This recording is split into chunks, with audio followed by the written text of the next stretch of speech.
مرحبا وأهلا بكم في برنامج داخل واشنطن. معكم مضيفكم روبرت ساتلوف. قلبت الجائحة العالمية موازين الحكومات والأنشطة التجارية وأخلت بحياة مئات الملايين من الأشخاص في مختلف دول العالم. والسياسة الخارجية ليست منيعة أمامها. بعض الحكومات توجه اهتمامها إلى الداخل للتعاطي مع مشاكلها الداخلية، وحكومات أخرى ترسل شحنات رمزية من المعدات الواقية إلى الخارج لإخراج نقاط سياسية. دعت الأمم المتحدة إلى الوقف العالمي لإطلاق النار في الحروب والصراعات الدائرة، ولكن حتى الأزمة الصحية لم تجلب سلاما مؤقتا في كل مكان. وبما يتفق مع السياسة أمريكا أولا، كانت مبادرة إدارة ترامب الدولية الكبرى خلال الأزمة هي تعليق تمويل منظمة الصحة العالمية، والتي تتهمها بالتحيز للصين حيث بدأ الفيروس. لمناقشة أثر فيروس كورونا على السياسة الخارجية الأمريكية، حيال الأصدقاء والخصوم والمصالح، يسرني هذا الأسبوع في برنامج داخل واشنطن أن أرحب باللجنة التي تضم خبيرين في الشؤون الدولية، دينيس روس ووان زراتي. The coronavirus has been a global plague. It has affected countries around the world, each of which has decided their own unique way of responding. But this has also been an international event, an event which has driven some countries together and has driven some countries apart. We're going to look at the international aspects of the coronavirus pandemic with our special guests, Dennis Ross and Juan Zarate. Thank you so much, gentlemen, for joining me. So let's begin with just generally, how would you look at the international aspect of the corona pandemic? How would you characterize how this has affected international relations? Dennis? Yeah, I think it's an excellent question. You see two conflicting impulses. One impulse was every country understandably wanted to be sure it could protect its own population, its own public. And yet at the same time, they also understand they can't insulate themselves from this.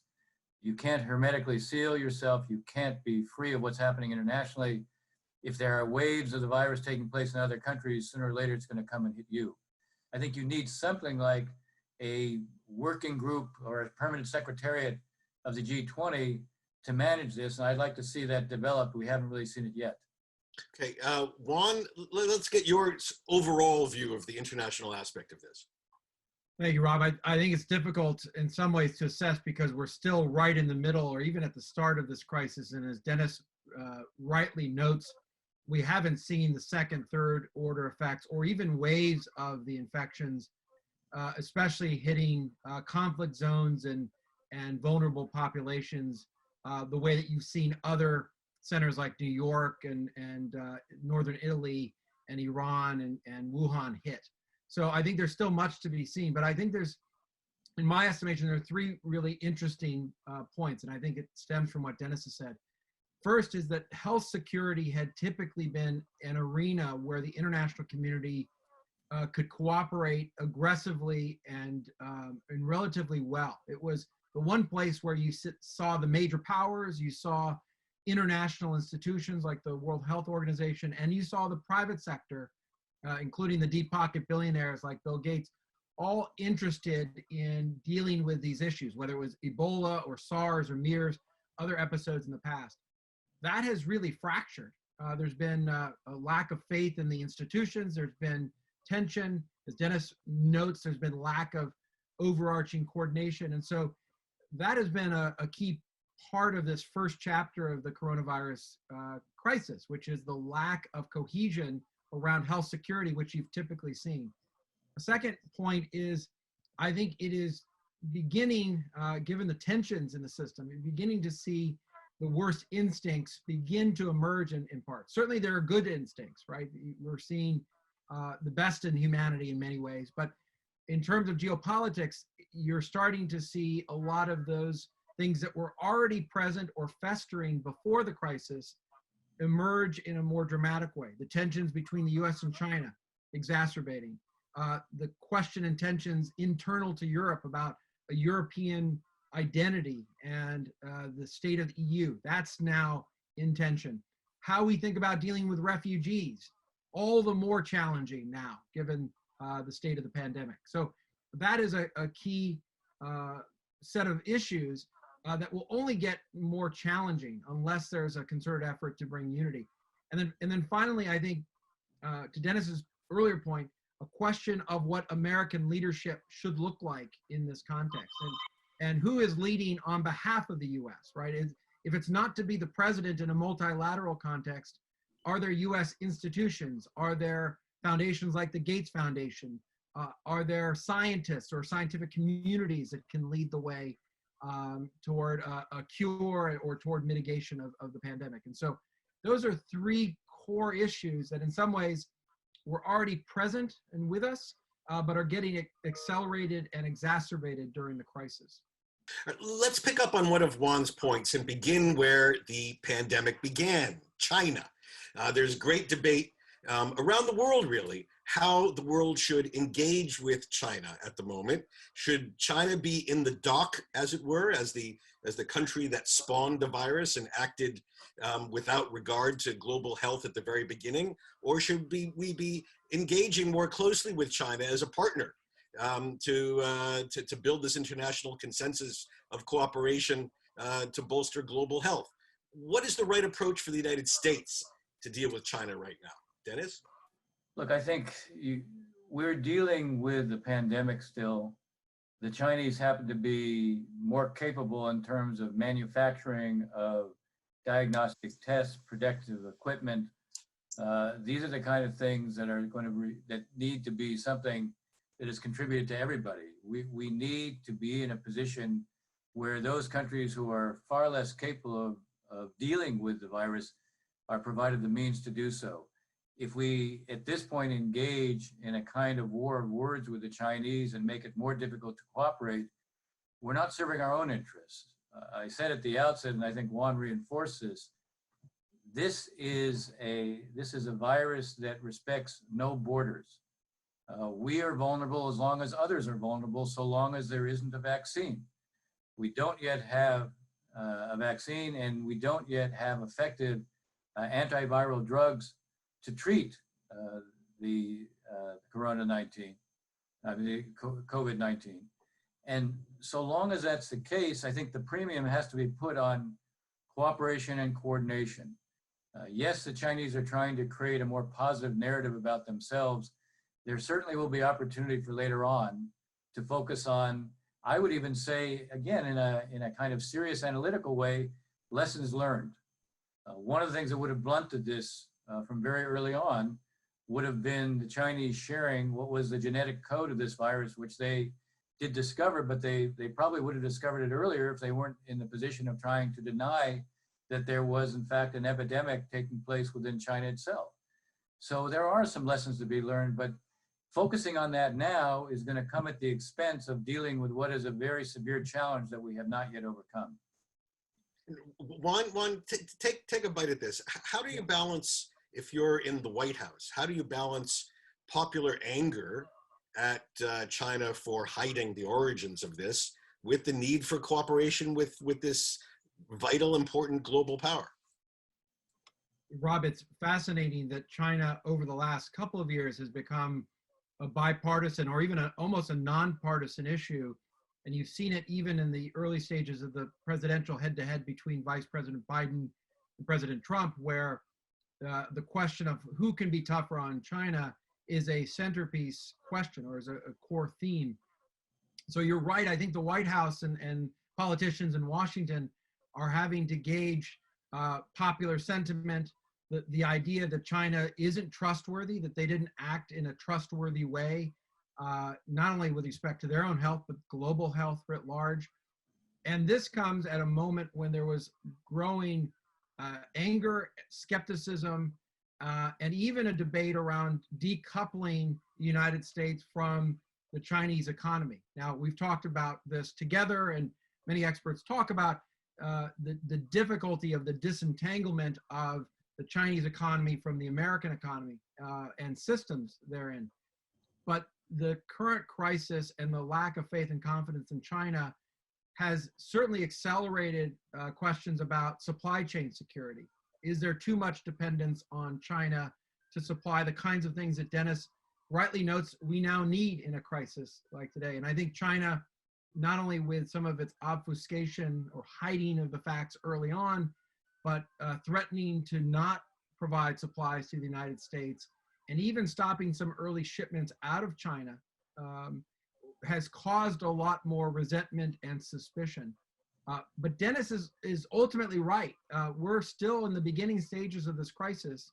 We're likely not going to see a vaccine for 18 months or so say the experts. And so we've got to find a way to work with key partners and those that have capacity. And China's right at the center of the storm, the health storm. They have capacity to help deal with the crisis.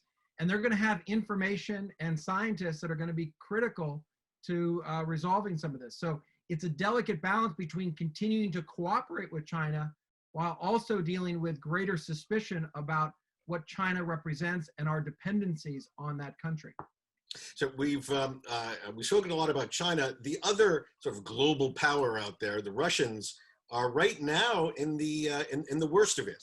I just saw Putin saying that Russians should expect much worse news in coming days. How do we think that this may affect Russian policy, and are we going to see an opportunity for closer U.S.-Russian cooperation, or is this going to put us at loggerheads with the Russians like we've been at with the Chinese? Well, the Russians are clearly not seen as being critically responsible for the virus the way the Chinese are.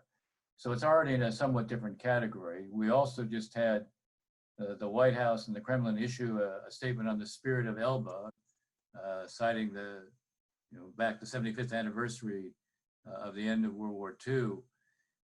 It is interesting that the president continues to have a kind of cordial relationship with Putin, even though the administration as a whole continues to adopt a pretty tough position towards Russia. I do think it's on the one hand, just like what I think Juan was saying with regard to China, there's a kind of balancing that goes on. With the Russians, we're going to have the partisan issue here of the Russians not interfering in our election, which they still seem quite committed to doing. And yet at the same time, the Russians too, they may not be playing a major role in terms of shaping the response to the virus, but there is a reality. They are a very big country, at least geographically. They're not going to be insulated. Russians do make up a significant part of world travel when travel is resumed. There needs to be a set of common standards. There needs to be a set of common practices, a set of understandings about how travel and borders are going to be handled, certainly over the 12 to 18 months before we have widespread vaccines available. So I think, we do need to have a kind of balanced approach to the Russians, just as we have to have a balanced approach to the Chinese. We think about countries that are our adversaries, but there's a reality. This is an issue that is common to humanity. And because we all share it, it gives us an enormous incentive as well as a need to try to find ways to work together. Okay, when we come back, Juan, I'm going to ask you about how this entire pandemic might affect America's global priorities and whether we're still prepared as we have been prepared before for an urgent crisis that could just emerge like a bolt from the blue. In just a moment. All right, Juan, let's turn to you. How do you think, if at all, the crisis is going to affect President Trump's national security and foreign policy priorities? Well, it's a great question, Rob. And I think one of the things that any White House has to worry about is the unexpected crisis. And I think this is the crisis extraordinaire in many ways that I think no one was fully prepared for or anticipating. So this has it's a distorting moment in terms of what policy should be. You also have, to answer your question directly, you have the awkward reality that this is the tail end of the administration. This isn't the start of an administration, as you saw, for example, in the Bush administration, where 9/11 really happened at the start, and then the administration could pivot, plan, and then guide its priorities from it. So I think the Trump administration, for the most part, is still going to be in reactive mode, dealing with the immediate and ancillary effects of this crisis. And I think the real question is, does the environment create provocations that the United States has to respond to? You were asking, Dennis, before the break about Russia. And I think a key question with Russia, China, even Iran is, does this crisis actually calm the waters, or does it provide additional opportunities for provocative actions and actors in the system to poke at the United States, to probe? That was certainly something when I was at the White House we would worry about. At a moment of vulnerability, does this give actors that aren't really worried about the stability of the system an open door to begin to push and challenge the United States? And I think that really has to be an area of concern in the waning days of the Trump administration, at least this first term, as we look out into the environment. And as you look at the Chinese and Russian information warfare campaigns, I think that's something that this administration and any subsequent administration is going to have to worry about. I mean, Dennis, does the administration, which is stretched so thin dealing with the pandemic, does it have enough bandwidth to address, say, a succession crisis in North Korea or a nuclear crisis with Iran? You know, it's a great question. I will say this: I think sometimes the more prominent the crisis, the more you produce the people who will take on the responsibility. I mean, I can certainly see Secretary of State Pompeo assuming a greater responsibility in a circumstance where there's a challenge. Now, it requires the president to be willing to give him the authority to act and to, on our own, but also to try to mobilize others. I do expect that we will see more of a challenge from the Iranians between now and the election, in part because I think that the Supreme Leader, Ali Khamenei, is actually interested in trying to embarrass President Trump. He has a long memory. He knows that Khomeini did that to President Carter. I think part of the payback in the Iranian mind for the killing of Soleimani is that they're going to find a way to do something that embarrasses this administration and especially this president. So I would expect that there will be a challenge, and the Trump administration, the president, is going to have to think about how he makes certain that those who are working for him and with him are going to be up to the challenge that we're likely to face. I wanted to ask you both about the administration's decision to suspend funding for the World Health Organization, which on the surface seems like an odd move to do in the middle of a global health emergency. What does it say about international organizations, about global leadership, about the administration's desire to refashion these institutions? And do you expect to see any initiatives in the balance of the Trump administration that reshapes America's engagement with these sorts of institutions? Rob, I can take a first crack at that. I think, the first instinct of this administration is to respond with cuts of funding when they are dissatisfied with a counterparty or an institution. You've seen that in the debate around NATO. You've seen that with respect to the Palestinian Authority. You've seen this over and over again. The transactional framework that this administration uses to interact with and to try to influence institutions and counterparties starts first and foremost with squeezing the purse. And so in some ways it's not unanticipated. I agree with you, though. It is, the timing is awful because, again, we're not at the end of a crisis. We're at the beginning of a crisis.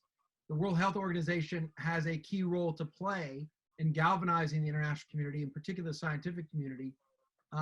And it's also a moment where the Chinese are challenging with soft power to try to demonstrate that they're leading the global community on the health crisis, and they can use this very easily as a demonstration that the US is withdrawing from a leadership role. I do think it's part of a pattern of focus on this idea of sovereignty that this administration has so sort of embedded its policy in and through. Dennis, I apologize. We just ran out of time. So we're going to have to continue what I'm sure will be a continuing discussion about the impact of this, the oil meltdown on the American and global economies. Juan, Dennis, thank you so much for joining us on this special edition of Dakhel, Washington. Pleasure. Thank you, Rob. Thank you. I am fortunate. I have a job. For the work I do, directing a Washington think tank, writing on US foreign policy, hosting this television show, the transition from office and studio to staying at home was not too difficult. Have computer will travel, as the saying goes, or, to be more precise, have computer, no need to move. Tens of millions of Americans are not so fortunate. With closures of stores, restaurants, factories, and companies across the country, their jobs are gone. For many, those jobs will never come back, as companies from coast to coast were forced out of business by this closure. Government is helping, slowly, fitfully, unevenly, but it is surely helping. Still, the rupture in people's lives is enormous, painful, and for many, lasting. Of course, the truly hard hit are those whose families have been touched by the coronavirus plague. The numbers are staggering, and they continue to grow. About 2/3 of the September 11th victim count every day. By the time this show airs, we will have passed the number of Americans killed in the Vietnam War. For America's children, the closure started out as an unexpected holiday, but that has changed. Across the country, kids are clamoring to go back to school. Kids want to be with other kids. Kids want the routine of classes. And kids want a summer where they can play and swim and have adventures, storing up all that fun to begin another school year. So far, all of that is uncertain at best. And then there are the heroes of the hour, the doctors and nurses and pharmacists and orderlies and technicians caring for the ill in both body and soul. The truckers and haulers and packers and grocery store workers and delivery people who are keeping the supply chain of food moving. Every night, people in cities across the country gather on their porches and balconies to applaud these heroes. This is America in spring 2020. I'm sure much of what I have just described is global, that your story, wherever you are, is similar. Local in its own way, to be sure, but global too. I am hopeful that this dark cloud will eventually pass, that normal will eventually return, that it will be a changed normal. And when that does, I do hope we retain the sense of commonality that the virus has imposed. It may be the only positive thing to emerge from this nightmare. بهذا نصل لنهاية هذه الحلقة من برنامج داخل واشنطن. إذا كانت لديكم أي استفسارات أو تعليقات حول هذه الحلقة، وخاصة حول المنافسة العالمية بين أمريكا والصين، أرجو أن تتواصلوا معي عبر تويتر على هاشتاغ Inside Washington أو أن تراسلوني مباشرة على @RobSatloff. سأراكم الأسبوع المقبل، وإلى أن ألقاكم شكرا لكم وإلى اللقاء.